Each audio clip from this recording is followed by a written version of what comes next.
Bon, alors aujourd'hui, j'avais envie de vous parler, il y avait longtemps, en tout cas pour les nouveaux, qui ne me connaissaient pas, il y a quelques années, de, heu,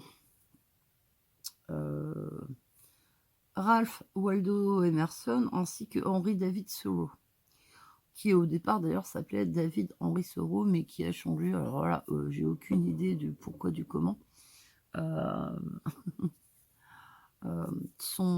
ses prénoms. Donc on va commencer, alors c'est à partir d'un tout petit livre comme ça, des Mille et une nuits que j'ai vous voyez, il est un petit peu sale là, il a des, est-ce que ce serait des chieurs de mouches sur une coccinelle? Une coccinelle, vous avez vu, qui représente très intelligemment notre chère planète. Aux éditions Mille et une nuits, où vous trouverez également, bon ça je l'ai pareil depuis des années, mais c'est un petit clin d'œil à un de mes meilleurs amis, le livre très très ancien, hein, millénaire de Sun Tzu, L'art de la guerre au mille et une nuits. Voilà, si vous voulez le trouver, en tout cas c'est en version, écoutez, bon, à l'époque c'était 20 francs. Bon, c'était pas super cher, je sais pas, moi, il y a longtemps que je les ai, hein, ces livres, hein. Et celui-là, ah bah celui-là, 2,50 €. On était déjà passé aux euros. Voilà, voilou. Alors on va commencer déjà pour les novices par une vie de Henry David Thoreau. Donc alors c'est une vie, mais en interaction, il y a des comment vous dire. Vous savez que j'ai pas du tout confiance en mes micros et j'ai tendance à parler très près de l'appareil, alors que tout est branché, mais je sais pas, ça m'inquiète. J'ai pas l'impression de savoir m'en servir et Nicolas n'a absolument pas voulu me lire les toutes petites lignes. Vu que moi je suis presbyte et que mes lunettes elles sont pas encore, j'ai essayé avec une loupe d'imprimeur, mais que Vanda a tout rayé, donc forcément bah je ne lisais rien, je n'arrivais pas à lire. Je vais vous montrer ce que c'est une loupe d'imprimeur, tiens. Vous voyez, c'est cet objet là. Alors vous posez ça et puis voilà, mais sauf que vous voyez ce qu'elle a fait? Donc c'est complètement rayé et du coup, bah, pour voir, malheureusement, il va falloir que je me rachète une vraie loupe de mamie. Pour info, là, c'est Thoreau et là, c'est Emerson. Alors, qui sont devenus très très grands amis, bien qu'ayant des divergences. Parce que vous voyez, être ami avec des gens, ce n'est pas uniquement des amis avec qui on partage tout, on est complètement d'accord, etc. Moi, j'aime bien qu'en face, ça me bugne. Bugne au sens, vous voyez, que ça me cogne un peu, que ça me fasse réfléchir. De mon côté, je peux être brutale, euh, cassante, parce que je suis pas d'accord. Et peut-être, à ce moment-là, vais-je aider mon ami ou mon amie à réviser ses positions, comme lorsque un ami à moi me dit là tu te trompes, je suis pas d'accord, et n'en démord pas, et m'aide à évoluer. Donc ces deux-là, c'était un petit peu un amour, je t'aime moi non plus, hein, voilà.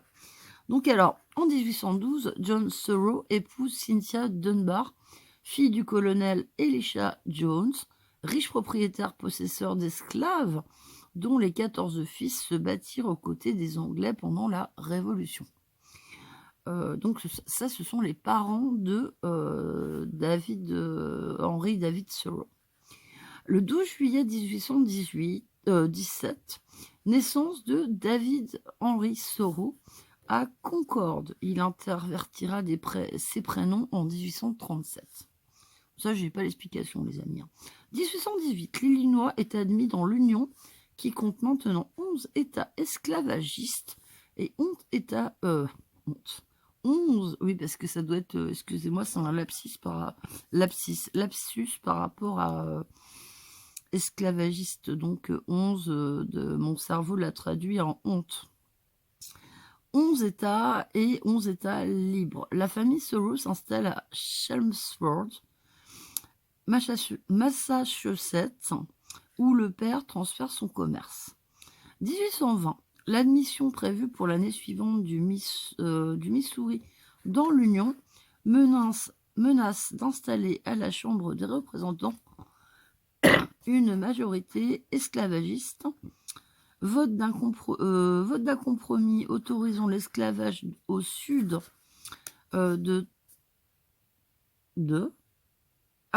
au sud donc du 36e et 36e parallèle et 30e de latitude, j'imagine.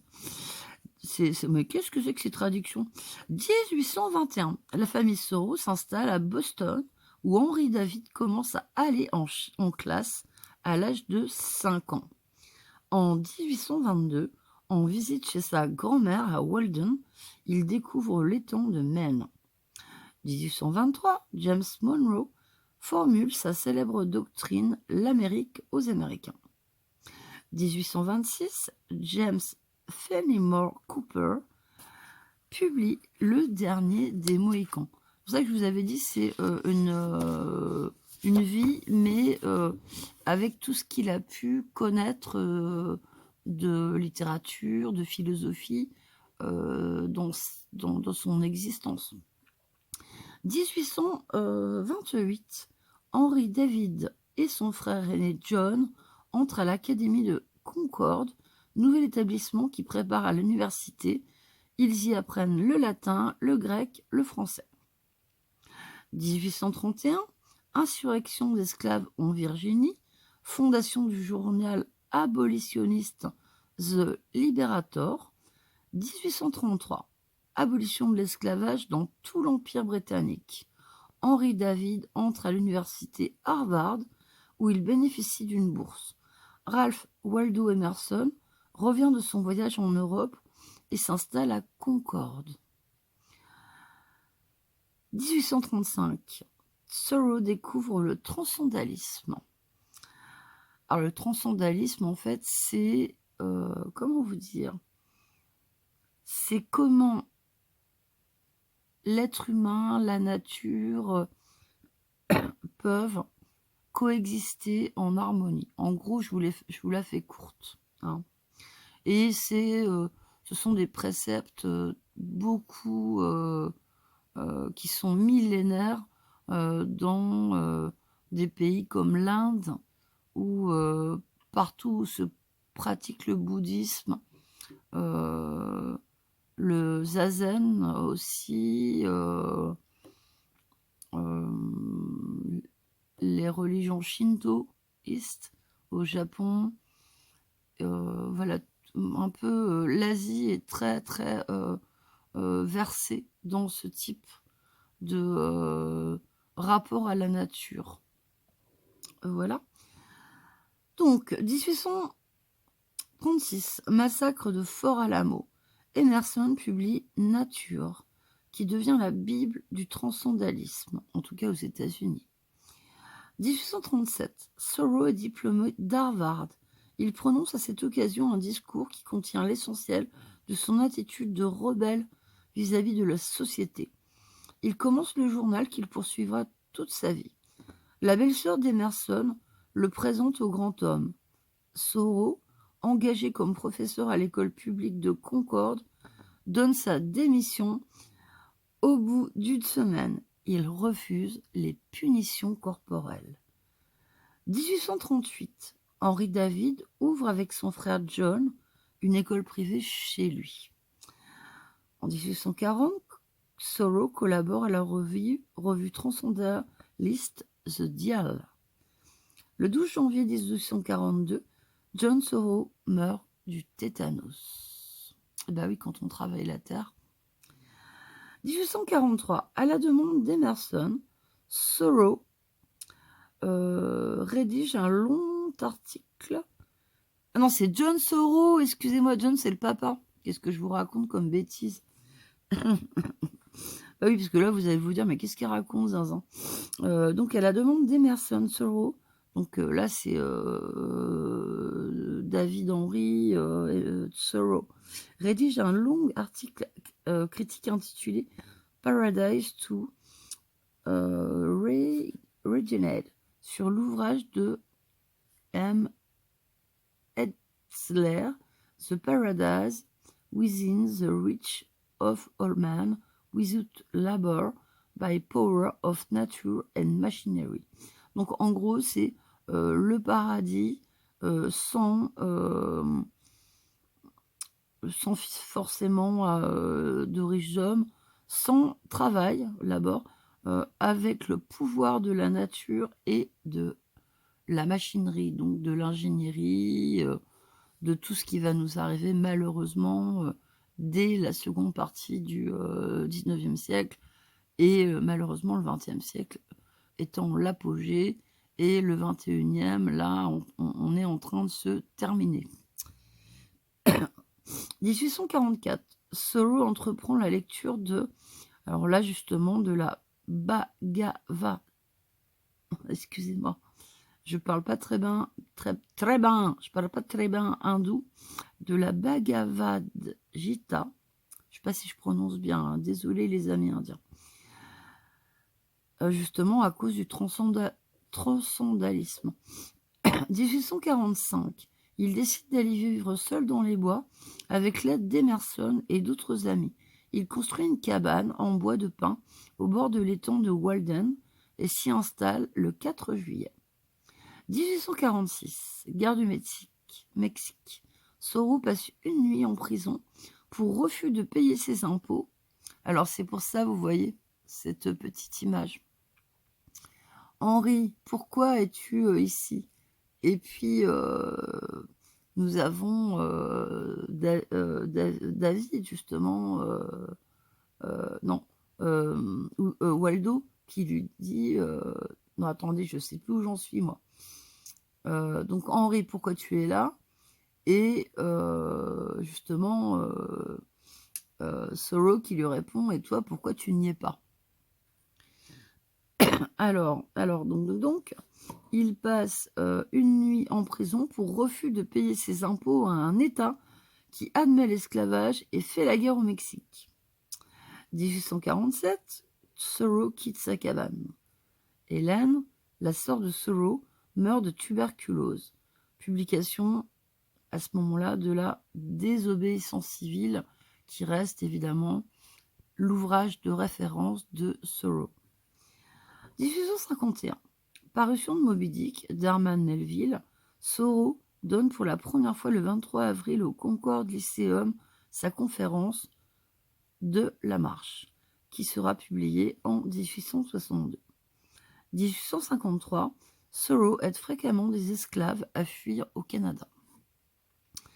1854, il remet enfin la septième version de Walden à l'excellent éditeur Tickmore and Fields. L'ouvrage suscite l'admiration. 3 mois plus tard, Thoreau rédige La vie sans principe, publié en 1863. 1855, première édition de Feuilles d'herbe de Walt Whitman. Alors ça, Walt Whitman est un de mes poètes préférés américains. Nous en connaissons très peu en France, hein, en tout cas anglais ou américain. Nous avons Lord Byron, justement, comment il s'appelle, Walt Whitman. Walt Whitman qui a longtemps été... Vous savez, dans le cercle des poètes disparus, c'est le fameux capitaine ou mon capitaine où tous les élèves montent sur la table. Eh bien ça, c'est un poème de Walt Whitman. Alors lui, il n'était pas très très très aimé au 19e siècle, car justement naturaliste et aussi homosexuel. Or, l'homosexualité au 19e siècle aux États-Unis n'était pas très très très bien vue. Voilà. Donc je l'ai offert d'ailleurs à Nicolas, puisque j'ai offert mon exemplaire qui est magnifique, qui s'appelle donc Feuilles d'herbe. C'est pas feuille d'arbre, excusez-moi, c'est feuille d'herbe. 1859, insurrection de John Brown. Thoreau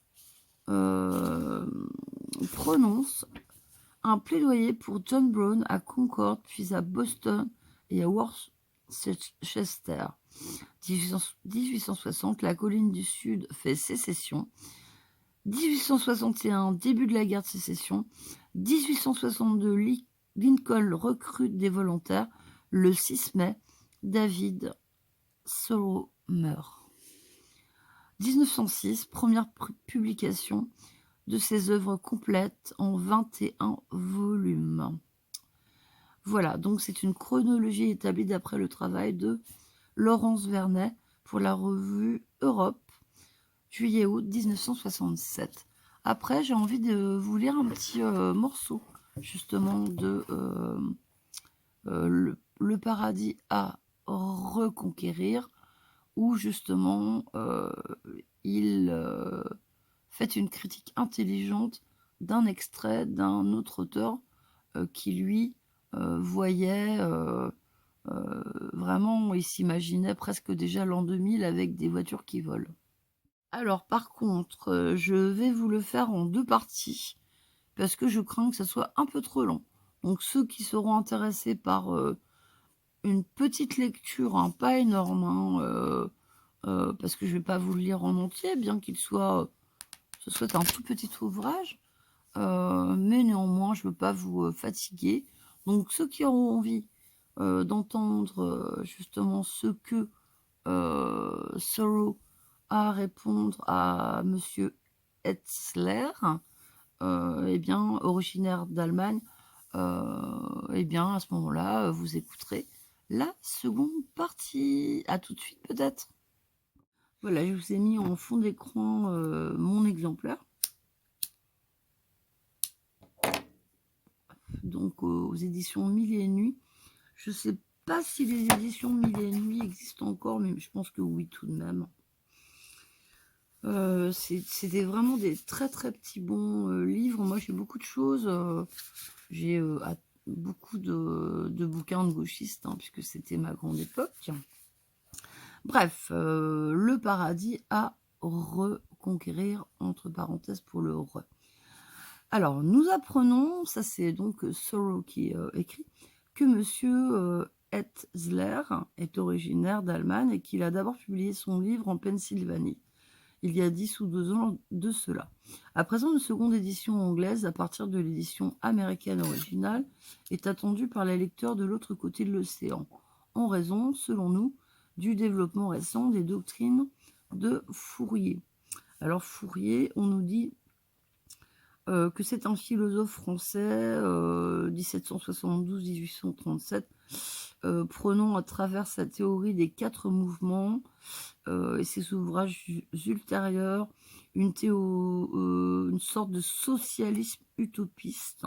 Son principal disciple, Victor Prosper, considérant 1808-1893, essaya de fonder sans succès une colonie fouriériste au Texas dans les années 1850. Le théoricien américain Albert Fourieriste au Texas, non attendez, Albert Brisbane fut lui aussi un ardent avocat du fouriérisme aux États-Unis.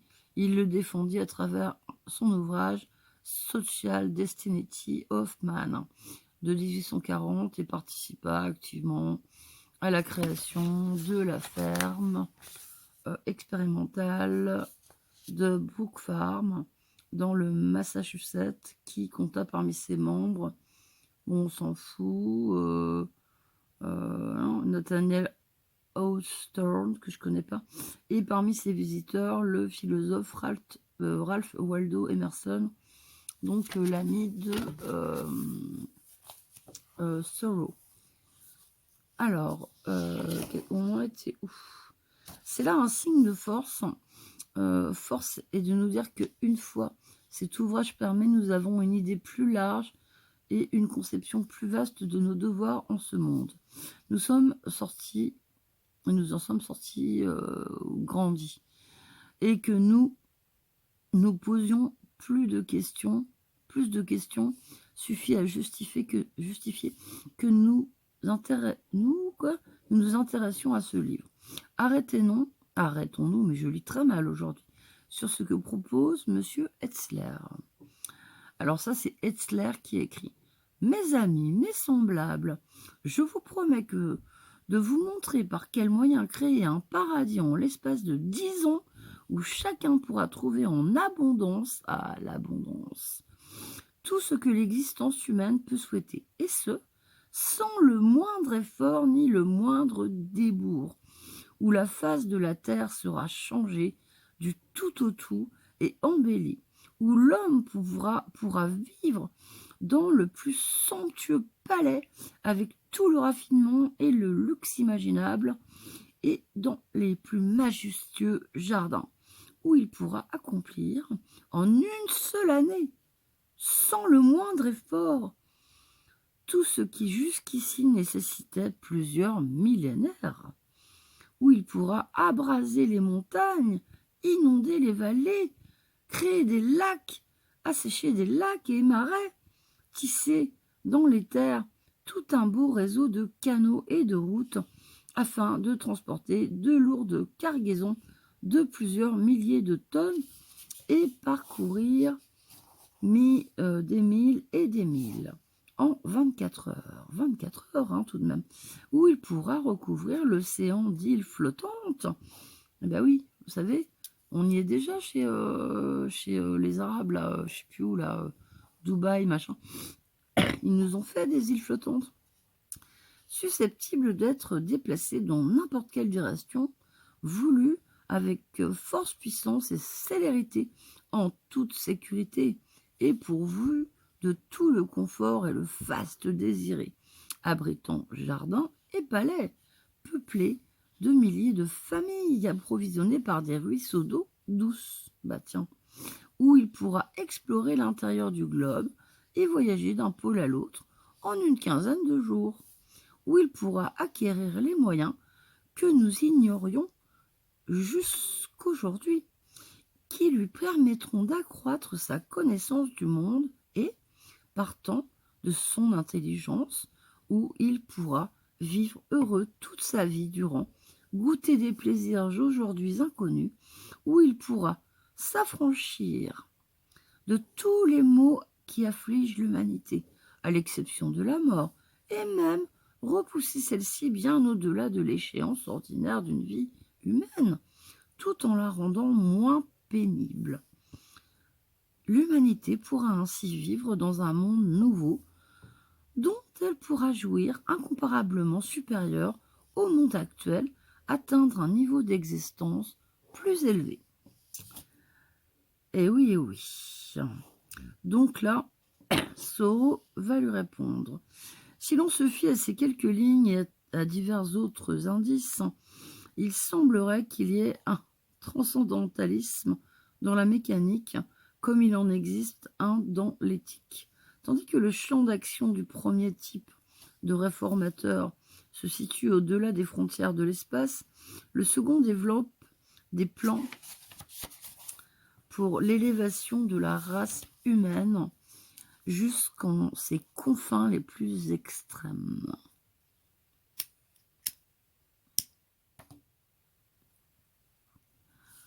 Quand le premier écure les cieux, le second balaie la terre. Le premier dit qu'il va d'abord se réformer, après quoi la nature et tout le reste suivront. Ne mettons pas d'obstacles sur notre route, puisque c'est là l'attribution la plus importante. Le nuage qui obstrue la vue s'offrant à l'astronome n'est rien en regard de sa propre cécité. Le second réformera la nature et tout le reste, après quoi l'homme suivra. Ne parlez plus en l'air de réformer le monde, dit-il. Je réformerai le globe lui-même. Est-ce donc sans importance que j'arrache cette humeur à ma chair ou à l'humeur pestilentielle à la partie ou l'humeur pestilentielle à la partie charnue du globe? Que nenni, cette dernière alternative n'est-elle pas la plus généreuse? Désormais, le globe suit son orbite en Kagoshima. Ne souffre-t-il pas d'asthme? de catarrhe, de fièvre, d'hydropisie, de flatulence, de pleurésie? N'est-il pas recouvert de vermine? Les lois présidant à sa santé ne sont-elles pas neutralisées, tout comme son énergie vitale, qui lui permettra pourtant de se rétablir? Nul doute que les forces élémentaires de la nature, convenablement maîtrisées par l'homme, lui redonneront la santé et feront de son monde un paradis, tout comme les lois de la propre constitution de l'homme n'attendent que d'être respectées pour lui rendre santé et bonheur. Nos panacées ne guérissent que quelques maux. Nos établissements hospitaliers sont privés et très fermés. Nous devons installer une autre Hygie. Alors, Hygie, c'est la déesse grecque de la santé. Que celle à laquelle nous vouons aujourd'hui un culte. Les médicastres eux-mêmes ne prescrivent-ils pas de petites doses pour les enfants, plus fortes pour les adultes, et encore plus fortes pour les bœufs et les chevaux? Souvenons-nous que c'est le globe lui-même qu'il nous faut. Attendez, qu'est-ce qu'il a écrit? Que c'est au globe lui-même qu'il nous faut administrer un remède. Cette belle exploitation nous a été léguée et nous avons fait bien peu de choses pour l'améliorer, pour nettoyer, clôturer, creuser des fossés. Nous sommes pas trop enclins, nous aussi, à partir d'ici pour une terre meilleure, entre guillemets, sans lever le petit doigt. De la même manière que nos fermiers migrent vers le sol de l'Ohio, mais ne serait-il pas plus héroïque et loyal de labourer et sauver cette terre de Nouvelle-Angleterre? Alors, je vous rappelle, pour ceux qui ne connaissent pas, ce n'est pas le même climat entre l'Ohio et la Nouvelle-Angleterre, toujours aujourd'hui. Les énergies encore jeunes du globe ont juste besoin d'être canalisées dans le bon sens. Dans toutes les gazettes, on trouve des récits évoquant les phénomènes naturels provoqués par le vent, que sont naufrages, ouragans, et que le marin et le cultivateur acceptent comme un message spécifique ou général de la providence. Mais ils touchent notre conscience, ils nous rappellent nos péchés. Un autre déluge ne manquerait pas de jeter la disgrâce sur l'humanité. Force nous est d'avouer que nous n'avons jamais eu beaucoup de respect pour cette race antédiluvienne. Un véritable homme d'affaires ne pourrait se lancer de bon cœur dans la grande affaire de la vie, sans avoir au préalable jeté un œil à ses comptes. Nombre de choses restent aujourd'hui en suspens. Qui peut savoir dans quel sens le vent soufflera demain? Ne succombons pas à la nature. Nous repousserons les nuages et endiguerons les tempêtes. Nous refulerons les effluves pestilentiels. Nous traquerons les séismes et les neutraliserons. Nous exhalerons les gaz dangereux. Nous éviscérerons les volcans. Nous extrairons le poison. Nous extirperons la semence. Nous laverons l'eau. Réchaufferons le feu. Refroidirons la glace et consoliderons la terre. Nous apprendrons à voler aux oiseaux, à nager aux poissons, à mâcher aux ruminants. L'heure est venue de nous intéresser à tout cela. Il incombe aussi aux moralistes de s'interroger sur ce que l'homme pourrait faire pour améliorer et embellir le système, pour faire briller davantage les étoiles, rendre le soleil plus rayonnant et joyeux, la lune plus sereine et contente. Ne pourrait-il pas rehausser les couleurs des fleurs et le chant des oiseaux? Accomplit-il son devoir à l'égard des races inférieures? Ne devrait-il pas être un véritable dieu pour elles? Quelle magnanimité témoigne-t-il à la baleine et au castor? Ne devrions-nous pas craindre de prendre leur place l'espace d'une seule journée, de peur que par leur comportement elles nous fassent honte? Ne pourrions-nous traiter avec magnanimité le requin et le tigre, aller les rencontrer sur leur propre terrain, avec des lances terminées par des dents de requin et des boucliers faits en peau de tigre? Ne calomnions pas la hyène, mais l'homme est le plus féroce et le plus cruel des animaux.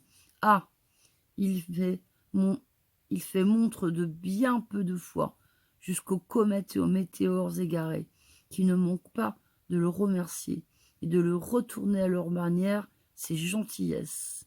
Avec quelle rudesse et quelle brutalité traitons-nous la nature? Ne pourrions-nous pas la travailler avec moins de négligence? Après tout, n'est-ce pas ce que suggèrent toutes ces belles inventions? Le magnétisme, le daguerréotype ou l'électricité? Ne pouvons-nous pas faire plus que couper et tailler la forêt? Ne pouvons-nous pas contribuer à son économie intérieure, intégrer un... Attendez, est-ce que j'ai dû sauter une page?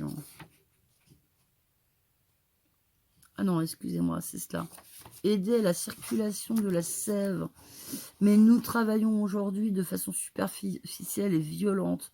Nous n'imaginons pas tout ce qui pourrait être fait pour améliorer nos relations à la nature animée, ni tous les bienfaits que nous pourrions en tirer. Il est certains travaux, à défaut d'être totalement poétiques et authentiques, qui ont au moins le mérite de suggérer une relation plus noble et plus belle avec la nature que celle que nous connaissons. L'apiculture, par exemple, est une infime interférence. C'est un peu comme orienter les rayons du soleil. Toutes les nations, depuis les temps les plus reculés, ont ainsi manipulé la nature. Bon, il y a tout un tas de... Voilà, il parle du miel dans beaucoup de pays du monde. Je vais m'arrêter là. Et puis, si ça vous intéresse, vous me le dites. Parce qu'en fait, il n'y a que... en réalité, 71 pages. Et je vous en ai déjà lu 17. Donc, si vous voulez que je vous le lise, je ferai des efforts pour mieux lire. Et vous savez, je reprends mes médicaments, là, actuellement, que j'avais plus. Et non seulement ça me cause des trous de mémoire, et en plus, ça me fait un peu yoyoter au niveau du language. Voilà. Je vous embrasse tous et j'espère que je ne vous aurai pas trop embêté. Allez, à très bientôt.